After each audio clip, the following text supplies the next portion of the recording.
Hello guys, magluto tayo ng vegetable soup para sa aking alaga. So ayan, nagigisa na ako ng onion. So olive oil ang ginamit ko. Tapos isunod natin ang ating pampalasa. Itong tatlong powder, cumin, coriander at saka yung baharat kung tawagin.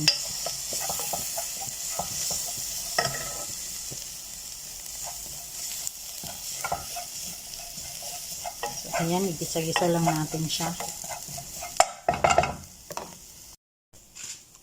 Lagyan natin ng tomato paste. Mga 1 tablespoon lang. Ayan. Tapos lagyan natin ng tomato. Isang piraso ng tomato. Ayan.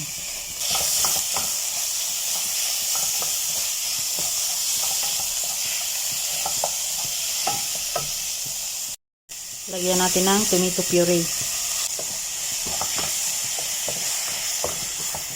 So, hintayin lang natin na madurog yung kamatis at saka sibuyas bago natin ilagay yung ating blended na vegetable. Lagyan natin ng 1 cup na chicken broth. Ayan.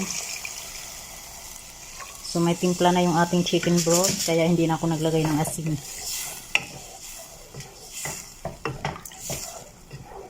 So, ayan. Hintayin lang natin na kumulo siya. Ayan, check natin.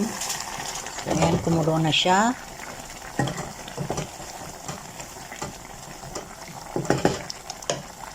So, ilagay na natin itong blended natin na vegetable. Mixed vegetable ito guys. Pumpkin, carrots, potato, zucchini, tapos green beans. Ayan.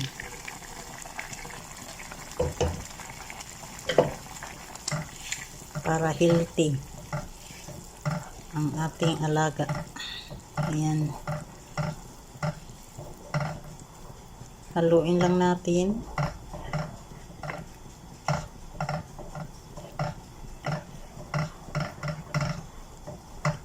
Yung vegetable ay bago ko blendin, syempre in-steam ko muna siya para syempre malambot. So ayan, kunting kulo lang yan ay okay na yan guys. So ayan, check natin. Ayan, na siya. Tatalsikan na. So ayan, ready na yan guys. Lumapot na siya. Aroy.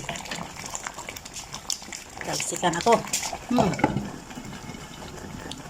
Ito rin yung nagluto din ako ng aking breakfast. Ayan, oatmeal. Diba?